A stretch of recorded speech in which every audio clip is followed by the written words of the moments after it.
Retrouvez nos experts en live.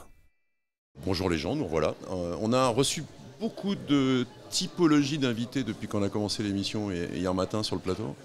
Et il nous en manquait une. On a reçu des exposants, on a reçu des gens qui sont propriétaires de licences, on a reçu des techniciens du futur, on a reçu des gens du métaverse. Mais il nous manquait le principal. Il nous manquait les gens qui sont venus faire leur marché sur le salon. Bonjour Denis. Bonjour. Denis Goudigan, compagnie européenne des parfums. Ah oui, je m'en suis bien sorti. Alors ça c'est génial parce que alors, toi, ce salon, Cobrands, tu viens faire ton marché en fait. Tout à fait, je viens rencontrer les licences que j'ai déjà et aussi le devenir, la tendance, oui, faire mon marché. Alors pour un béotien comme moi, quelles peuvent bien être les licences qui intéressent des parfumeurs ? Tout type de licence, à partir du moment où on peut faire de l'événement avec, à partir du moment aussi où on peut attirer nos clients, puisque nos donneurs d'ordre en fait sur des parfums sont très axés sur le premium et nous on est un petit peu moins connus. Et le fait d'apporter des noms de licences magiques auprès de nos interlocuteurs achats ou marketing de ces grands donneurs d'ordre, tout de suite ça fait effet. Alors le scope est très large, ça peut être un parfum un petit peu plus jeune avec, imaginons des licences qui soient adaptées à cette typologie de consommateurs, mais ça peut être sur du plus âgé. Oui, ça peut être surtout. Alors nous, on est plus axé sur l'enfant, sur l'ado, avec tout ce qui est dessin animé et autres, puisque notre population d'enfants est très intéressant pour la maman ou la grande-maman qui va faire ses courses avec son petit et avoir un achat impulsif lié à une marque, un personnage. Voilà. Donc ça c'est hyper intéressant. Mais après, ça peut être aussi au travers de supports. Par exemple, les Jeux Olympiques 2024, ça peut être aussi un sujet important.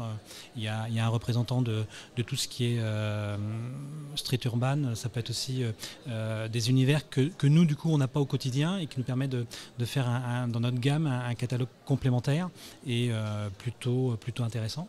C'est aussi un sujet très intéressant pour nous pour l'export.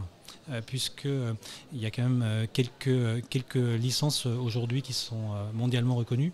Et nous, il suffit de parler pas de notre société, mais de cette licence-là pour avoir un premier interlocuteur et un intérêt.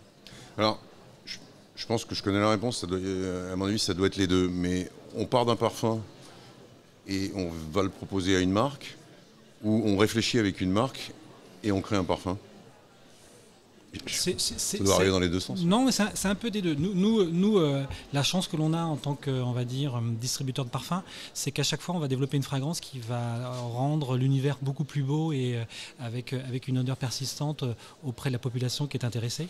Donc, fatalement, quand on a une nouvelle licence, on essaye de comprendre l'univers et vers où les personnages veulent emporter la série ou l'animation. Et du coup, il y a un vrai travail. Voilà. Il y a un vrai travail de collaboration, de partenariat. C'est pas juste coller un autocollant en disant ça se vendra mieux si je mets quelque chose dessus. On présente différentes senteurs, acceptées du premier coup ou pas. On veut avec le licencié ou nos partenaires créer un univers où on transporte les gens, parce que nous on a la chance d'ajouter on va dire une touche personnelle et quand c'est pour les enfants, pourquoi ne pas on va dire parfumer son nounours ou son petit jouet grâce à nous.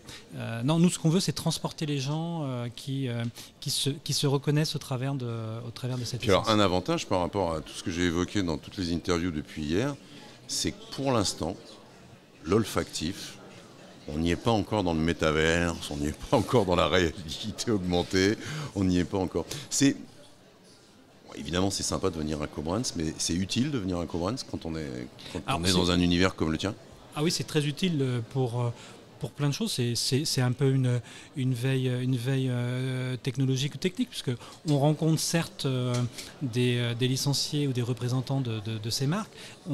On côtoie aussi nos confrères qui sont là. Ce matin, j'avais même un fournisseur, j'ai rencontré. Donc, non, c'est majeur de rencontrer au travers de cet événement on va dire, les tendances, ce qui va se faire, ce qui a moins bien marché, et de côtoyer on va dire beaucoup de monde qui sont plus ou moins dans notre univers, même si nous, le parfum, on n'est pas dans les jouets et autres, mais non, c'est majeur. C'est sympa, merci beaucoup Denis. Merci. Pour cet éclairage. Compagnie européenne des parfums, et je crois que c'est le 50e anniversaire de ta société. On va fêter les 50 ans. C'est une façon de le fêter entre nous sur le plateau de Cobrands TV. Merci à toi. Merci. Bonne journée. Cobrands, le salon incontournable, le 30 et le 31 mars, à Paris, en France, au bord de la Seine, là où il y a les JO. Enfin, vous trouverez.